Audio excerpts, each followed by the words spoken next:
नमस्कार, मैं चंद्रप्रकाश वर्मा आप सभी का सीपी एस्ट्रो में स्वागत करता हूं। आज हम इस 28वें अध्याय में चर्चा करेंगे केमद्रुम दोष के बारे में। यह भी एक चंद्र दोष है। कुंडली में जब भी चंद्रदेव किसी भाव में अकेले विराजमान हो, आगे व पीछे के भाव में कोई ग्रह न हो, साथ में भी कोई ग्रह न हो, तब केमद्रुम दोष का निर्माण होता है।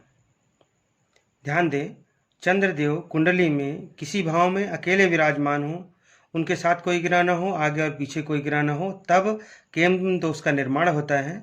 राहुदेव व केतुदेव साथ में हैं या पहले या बाद के भाव में तो भी कोई फर्क नहीं पड़ेगा, तब भी केमद्रुम दोष नष्ट नहीं होगा, क्योंकि राहुदेव व केतुदेव तो छाया ग्रह हैं। एक कुंडली लेते हैं, ये एक उदाहरण कुंडली है। इसमें देखिए,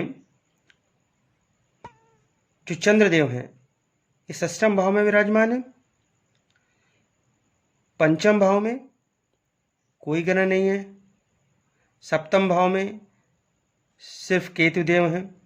और राहुदेव और केतुदेव ये रहें या ना रहें, इनके होने ना होने से कोई फर्क नहीं पड़ेगा। चंद्रदेव अकेले ही माने जाएंगे, क्योंकि राहुदेव केतुदेव छाया ग्रह हैं।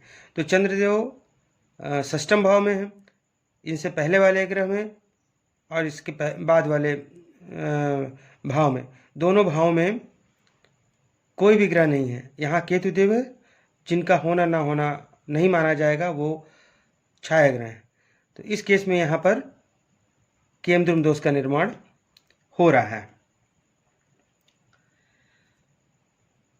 अब अगर चंद्रदेव पर अगर हमें यह दिख रहा है किसी भी कुंडली में कि चंद्रदेव अकेले हैं, आगे के पीछे के भाव में कोई ग्रह नहीं है, साथ में भी कोई ग्रह नहीं है, तो केमद्रुम दोष का निर्माण हो रहा है। ये तो पहला नियम हुआ। दूसरा नियम क्या बोलता है कि अगर बृहस्पति देव की दृष्टि चंद्रदेव पर पड़ जाए तो केमद्रुम दोष नष्ट हो जाएगा। इस उदाहरण को देख लीजिए। इस कुंडली में देखते हैं, चंद्रदेव सप्तम भाव में विराजमान है। गुरुदेव यहाँ पे है, तृतीय भाव में है। यहाँ से गिनते हैं हम 1 2 3 4 5। गुरुदेव की दृष्टि होती है 5 7 9। पांचवी दृष्टि इस भाव पर पड़ रही है, मतलब चंद्रदेव पर पड़ रही है। ऐसे तो चंद्रदेव के साथ केतु हैं, कोई और ग्रह नहीं है।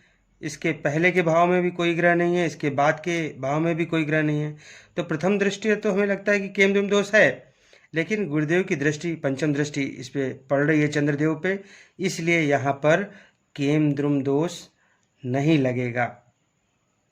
ठीक है, अगला उदाहरण ले लेते हैं। उसके साथ पहले हम तीसरा नियम जान लेते हैं। अगर 2 नंबर राशि जो कि होती है वृषभ राशि, 2 नंबर राशि या फिर वृषभ राशि में अगर चंद्रदेव हैं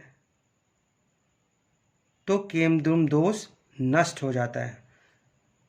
ये उदाहरण है। यहाँ पे 2 नंबर राशि है लग्न में। 2 नंबर राशि मतलब वृषभ राशि है, इसमें चंद्रदेव हैं। हालांकि चंद्रदेव के साथ राहुदेव हैं, जो कि छाया ग्रह हैं, होना ना होना बराबर है केमद्रुम दोष के लिए।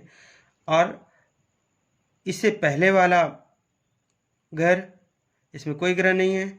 इससे बाद वाला घर, इसमें भी कोई ग्रह नहीं है।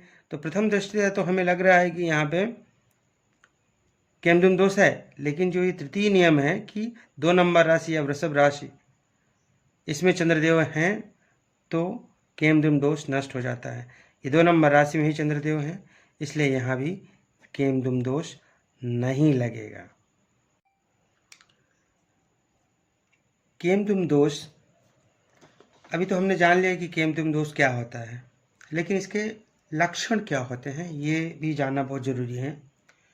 केमद्रुम दोष में जब भी किसी भी व्यक्ति को केमद्रुम दोष होता है उसकी कुंडली में, तो व्यक्ति अंतर्मुखी होता है, अपने आप में सोचता रहता है, व्यक्ति कंफ्यूज रहता है, स्वयं को एनालाइज करता रहता है।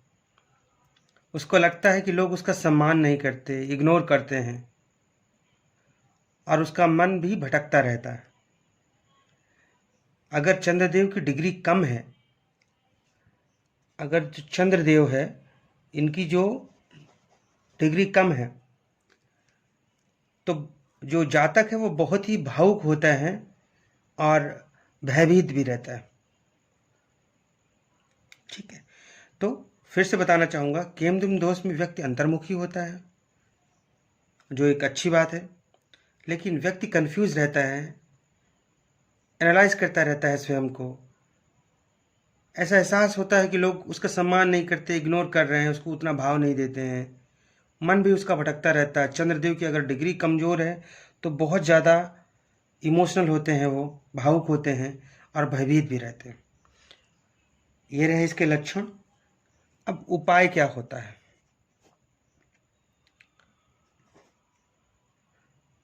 पहला उपाय है कि शिव जी की आराधना की जाए।